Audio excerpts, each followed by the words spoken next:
So we can all agree that it's been a really positive year for the Hurricanes so far. Um, we're 6-0, and all the transfers that we got in seem to have hit pretty well, right? We got Cam Ward that came in, Mish Powell. It seems like the majority of the transfers that came in are all producing. So can't complain about that. But I had a thought the other day. I'm like, okay, we are about halfway through the season. So, typically whenever you're going through a season, you're trying to figure out, like, how good is the ACC, or how good are the Hurricanes, or how good is this player, how good is that player. So now that we are about halfway through, I think it makes sense to check back in on some of those players who left the Hurricanes. And when I say left the Hurricanes, this is not only going to be those players who transferred out, but it's also going to be some of those players that we heard whispers that might be transferring in, or maybe some players that were going to be committed to the Hurricanes but they ended up going elsewhere. So we'll be just doing a quick check in on all of those players. We'll go over some quick stats with some of them, and then I'll also be going over what I call the hurt meter. So it just describes on how hurt I am that some of these players left. Some of them it's kind of like a good riddance thing. Some of them it's like, oh my gosh, I still can't believe that this player left, and we could definitely use his services today. So that's what we'll be talking about today. But before we get into that, my name is Jordan Harris, your favorite host in the entire world, and this is Sports Truth. All right, so please do like the video, subscribe to the channel.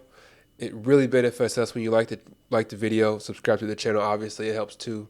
So go ahead and take care of that. We appreciate it. All right, so the first player we want to talk about today is Brashard Smith. He ended up going to SMU, which I call the fake Miami. Um, it's like where all of the, and this is going to sound bad. I don't mean it to sound terrible, but this is like where all of the Hurricanes that weren't good enough, this is where they go to die, it seems.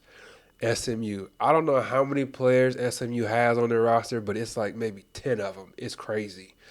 Um, but Brashard Smith, he was a kick returner, super athletic, real fast, super quick, usually either quick or fast. He seemed to be both, fast and really quick. Um, he just didn't get on the field enough. He was one of those players last year that I was basically begging, like, please give this guy some type of opportunity to get on the field, get him in open space, and let's see what happens. He just could not get on the field enough. And then he rubbed everybody the wrong way, probably the coaches too, but I know he left fans like me, probably fans like you, just a little irritated the way that he left the program. If you remember, right before the bowl game, they were like, Brashard Smith is not playing. He's not traveling with the team. He's transferring. It just happened like boom, boom, boom. It just rubbed everybody the wrong way. So right now he's playing kind of like a Debo Samuel style football. So he's running the ball out the backfield. He's also lining up as a receiver every now and again. He's doing a little bit of everything. And if you followed SMU this season, they have been really impressive, and he's one of the main reasons why. He's been dynamite for them. So he's got 83 carries for 561 yards so far and 7 touchdowns on the year. So he scored a touchdown, at least one touchdown every game. So my hurt meter for him is that it still stings. Not going to lie. The way that he left, I didn't like that. I don't know what happened between Brashard Smith and the coach. Maybe there's some weird stuff going on that he could share a story later on, and maybe one of these days we'll say, okay, I can understand where he's coming from, because there's two sides to every story. It's just unfortunate that the side of the story that I saw, it looked really bad on Brashard Smith for him to just disappear like that. Even with all of that, his talent is obvious. It's obvious that he is an enormous talent, so it still does sting that he's not playing for the Hurricanes, because he definitely could make an impact on this team, I believe. Okay, next player I want to talk about is someone who didn't play for the Hurricanes, never did suit up one game, uh, never did even commit to the Hurricanes. But this is Jeremiah Smith. So he's from Miami. He ended up going to Ohio State, unfortunately.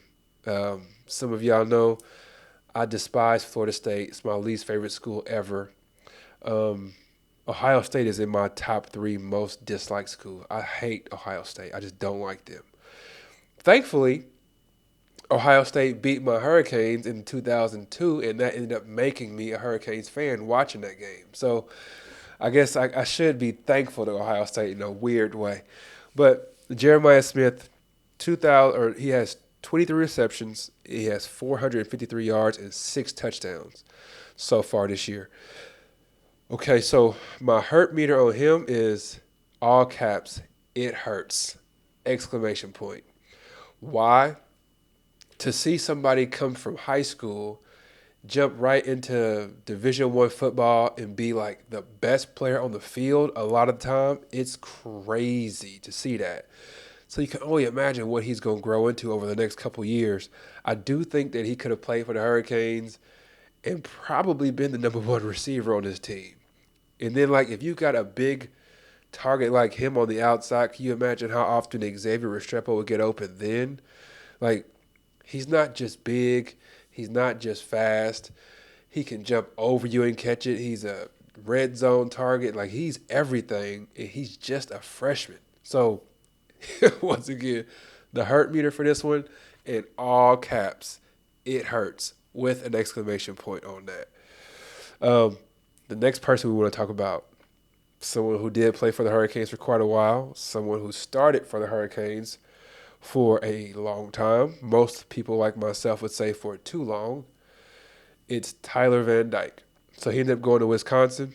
He was 43 for 68, which is, let's see what that percentage is, equals 43 divided by 68 equals about 63%. He did have a career-ending injury, which is really unfortunate, towards ACL, which on that play, I'm not really. It didn't look like he had a knee injury. It looked like he had more like a concussion because he slammed his face on the ground. It looked rough, but I never would have guessed that he tore his ACL on that play.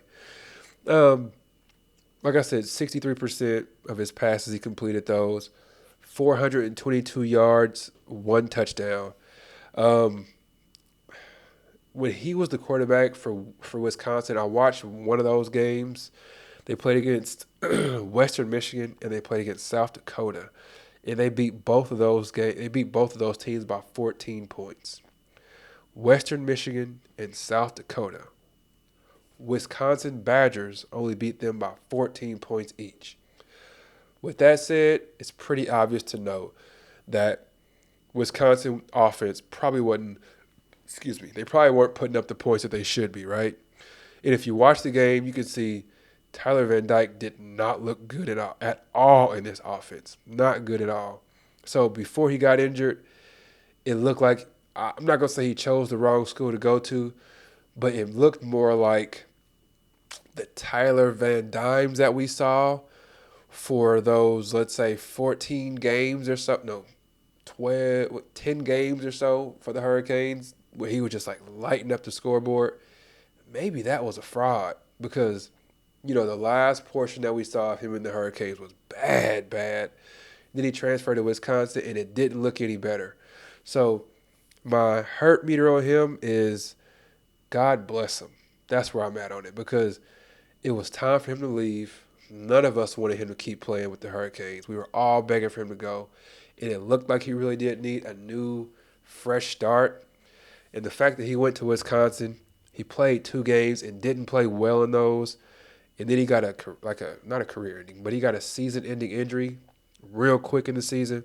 All I can say is God bless him. Praying that his situation gets better, but it does not look like his NFL future is bright at all.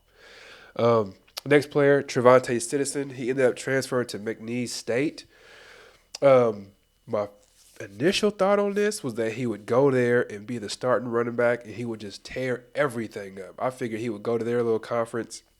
That sounds terrible when I said little, but I figured he would go to their conference and just tear everything up. I figured he'd be the best player. But he's not. He's barely even playing, which is shocking. He's got 30 carries through, I think it was 5 games is what I have so far, for 107 yards. So was that a little over 3 yards a carry and 0 touchdowns. He's getting like 6 carries per game. So it's not going well for Travante Citizen right now. My hurt meter on him is he's in the same situation that Tyler Van Dyke is in, which is God bless him. I mean, no hard feelings to him. I do think it was the right decision for him to leave because the running back room with the Hurricanes is deep. You know what I'm saying? We had Lyle come in as a freshman who would have jumped over Citizen from day one, I think. And then he was also behind two monsters that I don't think Travante Citizen would have gotten. I don't think he would have had a snap so far in the season for the Hurricanes. So God bless him. I'm praying everything works out for him. And just if he can't get on the field at McNeese State, it's not saying a whole lot. Okay, next player, Will Howard, Ohio State. So he did visit the Hurricanes. This is a guy that I really did want. I'm from Kansas. I live in Wichita, Kansas. The fact that Will Howard went to K-State, always heard about him all of the time, as you can imagine. So I thought it'd be really cool if he ended up transferring from K-State to play for the Hurricanes. My top pick for a transfer was Cam Ward, like everybody else. But then once Cam Ward decided he was going to the NFL, I'm like, maybe we can figure out how to land this Will Howard guy. And then, like, right after that, he announced his commitment to Ohio State. So he's 71.5% completion rate right now, 93 completions, 130 passes for 1,248 yards, 12 touchdowns, and 3 interceptions. He is balling out right now. My hurt meter, and then he's also a running threat, so you can't forget that big, strong dude who doesn't mind running over people, as well as running around people. So my hurt meter for him is it would hurt a lot if we didn't have Cam Ward. So the fact that we have Cam Ward, I'm not worried about Will Howard. But I will tell you this. No disrespect to Emory Williams or Reese Poffenbarger, but if either one of them was starting, I would 100% be saying, I do wish we would have landed Will Howard. Even if Reese Poffenbarger or Emory Williams could have potentially just lit up the scoreboard this year, I still would have preferred to have somebody like Will Howard with his experience and his ability to be a dual threat quarterback. So that's that. The next player, y'all gonna probably chuckle at this one. I'm not gonna lie to you. This is a story that I've been checking on like every week just to see like if we got any other crazy updates. Just because the story has been nuts so far. One of these days we might even get like a documentary. I bet you there'll be a documentary on this kid one of these days. And I'm talking about, if you couldn't guess it by now, Cormani McLean. So if you remember, he did some weird stuff right before signing day with Colorado. Just flew out to Colorado. You see pictures of him all over the place online. Just before he claimed that he was going to go to Miami, got real weird. Went to Colorado. Seemed like he was happy there, but then you hear Coach Sanders saying that, he wasn't studying the playbook like he was supposed to. He wasn't going to class like he was supposed to. Just being a fool out there in Colorado, not doing what he's supposed to do. Then he got whispers about him transferring. And he's like, no, I'm not transferring. I'm not going anywhere. Lo and behold, he darts, ends up looking for a school to go to. And actually, just before or just after he darted from Colorado, he put a message online. He was talking and he put a video out saying that he wanted to play football. He didn't want to play for clicks. Talking down. I don't know what his handlers or what his advisory board is telling him, but it seems like it's all bad. So Cormani ended up going to Florida as a preferred walk-on. And up to this point, I don't think that he's gotten a snap yet. Let me check real quick. I don't think he's gotten into a game this season, it's unbelievable. I do know that he put a picture. He sent a picture on, I think it was Instagram, and it was showing him at the Colorado UCF game. Why would you do that? I have no idea. I don't understand it, but that's what he did. Let's see. Yeah, he doesn't have any stats for 2024. He's just on the team. 6'2", 175 pounds. My hurt meter on him is peace out, good riddance. If he ever does get into the transfer portal again and people start talking about, like, do we want Cormani McLean? Should we consider? I'd be like, please, Do not like I will if I could meet with Coach Cristobal, I would personally fly to Miami myself to sit in front of him and say, "Sir, do not entertain this dude. He's not what we want." Corman McLean, thanks, but no thanks. So yeah, we don't want you. We don't want you, my man. Okay. Um, Next person, one of the fan favorites for Miami for a long, long time. One of my favorite players last year on the roster and the year before that, actually, Jakari Brown. So he ended up going to UCF, which was a shocker to me. And then I figure, well, he's going to UCF so he can play immediately. And then, right after that, KJ Jefferson ends up transferring. So I was like, well, that's going to be awkward because now he's just sitting on the bench. Right now, Jakari Brown has 5 attempts for 9 yards. I'm sorry, 5 completions, 9 attempts passing for 22 yards, 0 touchdowns. Um, the hurt meter on Jakari Brown is more of like a it doesn't hurt because we need his services or his skill set, but it's more of a hurt because it's like, dang, he was one of my favorite players. I hate to see him sitting on the bench somewhere else when he could just sit on the bench at the Hurricanes and developing and potentially starting later on. Just kind of a weird situation to transfer out of Miami, where he most likely would have been the second string quarterback, and then go to be the second string quarterback at UCF. It's just kind of a weird move to me. And he ended up not even starting there. It's just weird. So, hurt meter on him is God bless. Hoping everything works out for him because, like I said, he was one of my favorite players on the team. Um, yeah, that is what it is. Let's move on. Next player, another one of the dudes that I really did like quite a bit on last year's team because he was undersized and he played real hard. You could tell he had a lot of heart. It's part of why I like Xavier Restrepo so much because he's undersized, but his heart beats to his chest. The player I'm talking about, Henry Parrish. He came to Miami from Ole Miss and then somehow went right back to Ole Miss. Have y'all ever, in the comment section, do y'all know of anybody who transferred out of a school, played 1 year, and then transferred back into that school? Let me know if you can think of anybody off the top of your head without doing a Google search. If you can tell me who a player might have been to do that outside of Henry Parrish. But Henry Parrish transferred out of Miami, and I think it makes sense because, like I said, man, that running back room is stacked. And he was struggling to beat our number 2 running back right now. Like last year, he couldn't beat him out. So the fact that he would have been like at least third on the depth chart this year. So he went to Ole Miss, and he is balling out there. He's got 91 carries, 570 yards, and he's got 9 touchdowns so far. Henry Parrish is balling out. Their offense is real high pace. He can catch the ball at the backfield. It's working out for him. My hurt meter for him leaving is non-existent. Very little. Like 1 to 10, it's like a 1. Reason being because our running back room is so stacked. We don't miss Henry Parrish. As good as he is, we don't miss him at all. Doesn't hurt.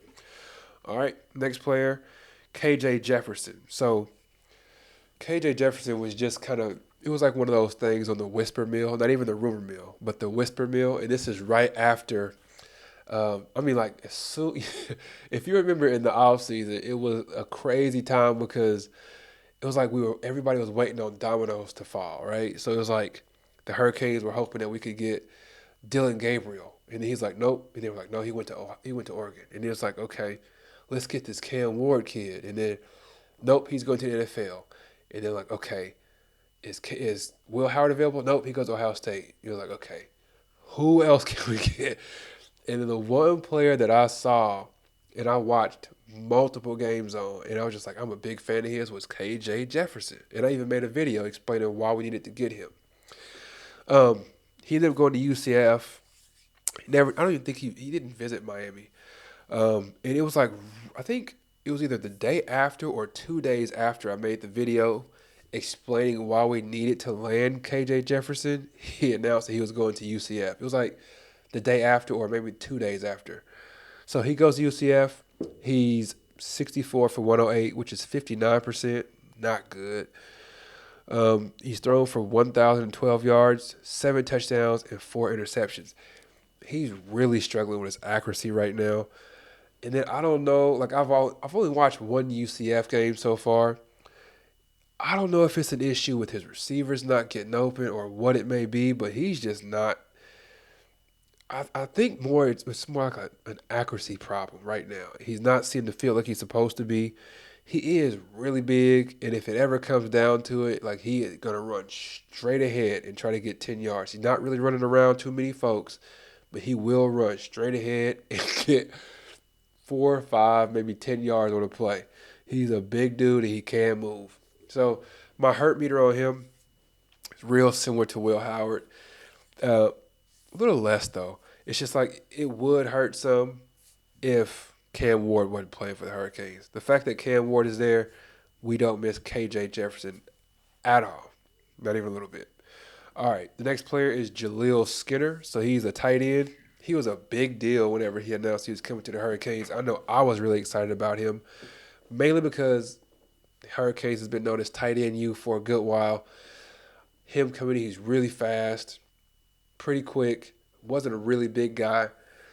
Kind of struggled to put weight on, to be honest with you, but he was strong, wiry strong, as we call it. So he ended up transferring to Louisville. He has one reception for 4 yards and 0 touchdowns so far on the year. Ouch.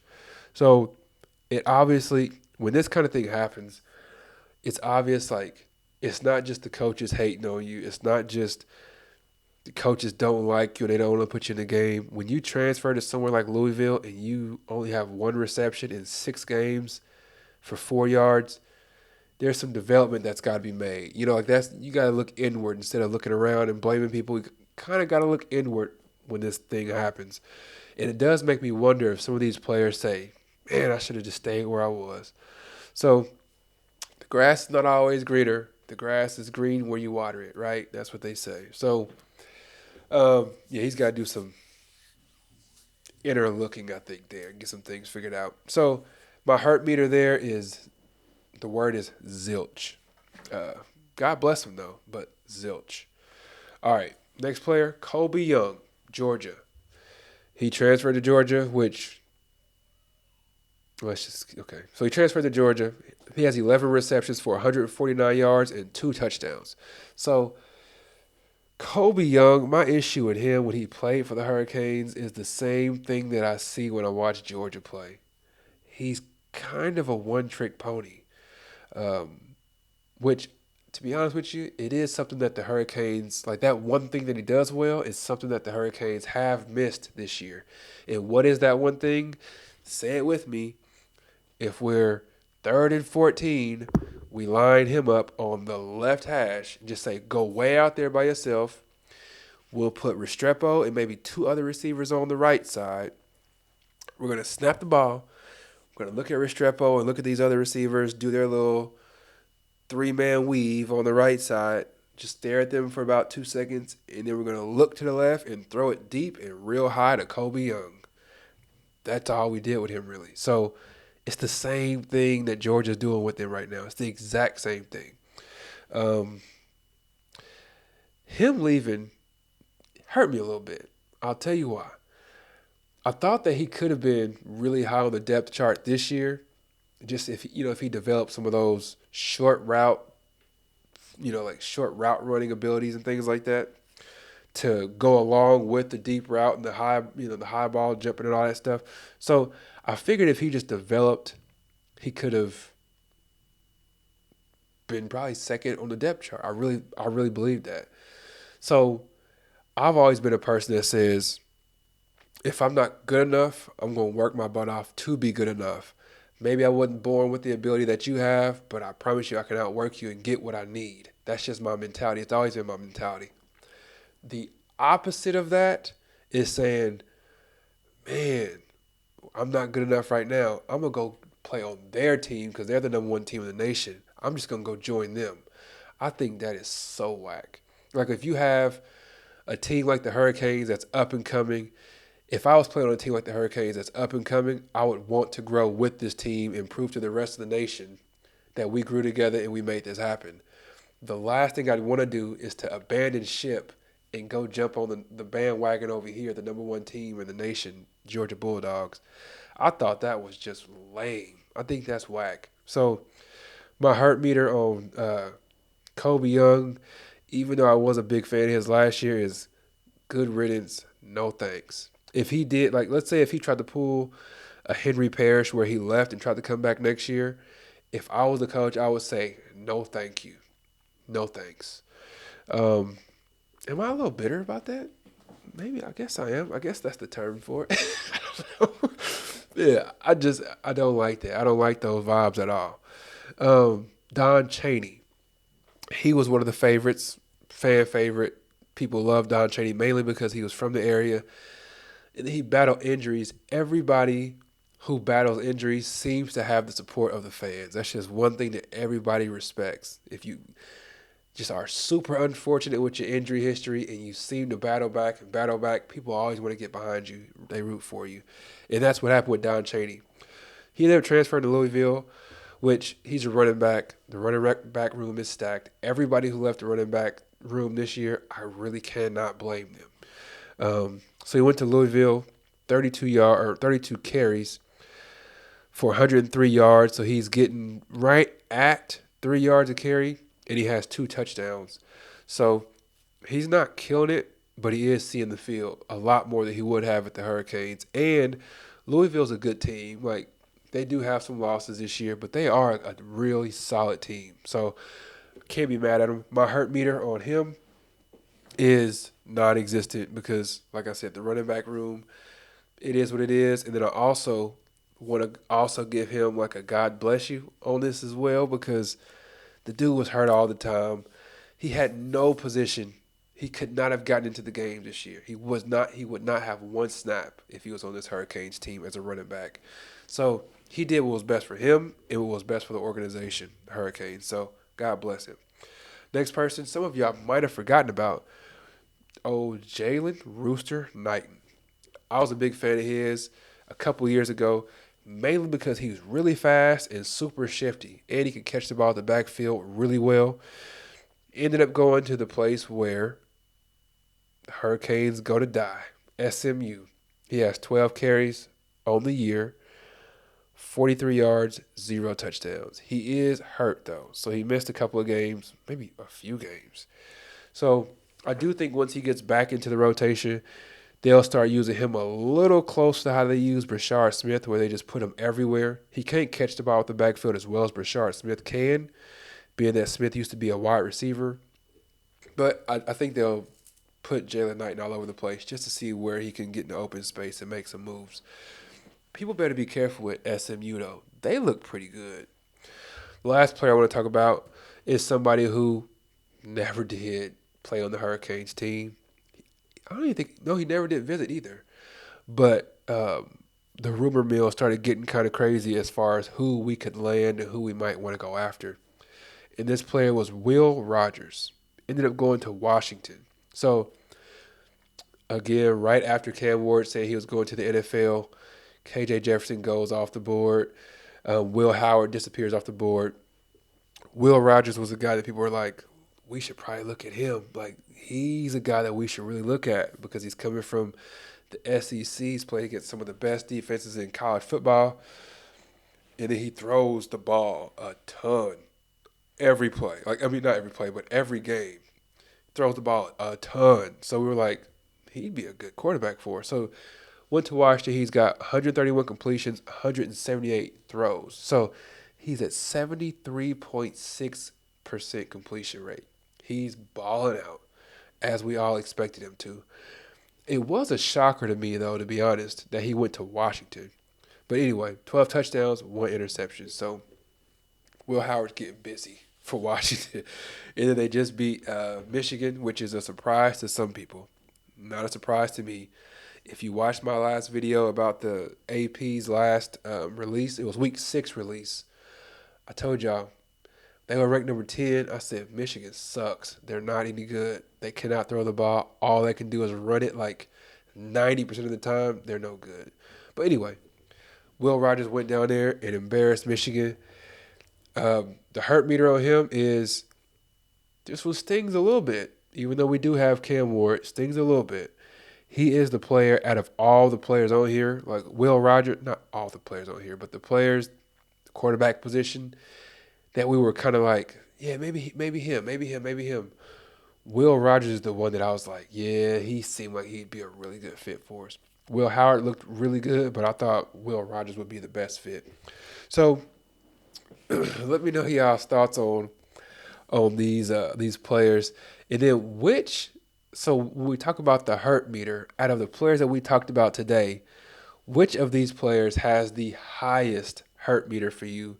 Where you like, man, I hate that he left. I wish he would have stayed. I really like either liked him as a player, as a person, or we really could have used his services. And then also, which player did you like have the least amount on the hurt meter? So if I'm being honest here, the highest on the hurt meter for me would have to be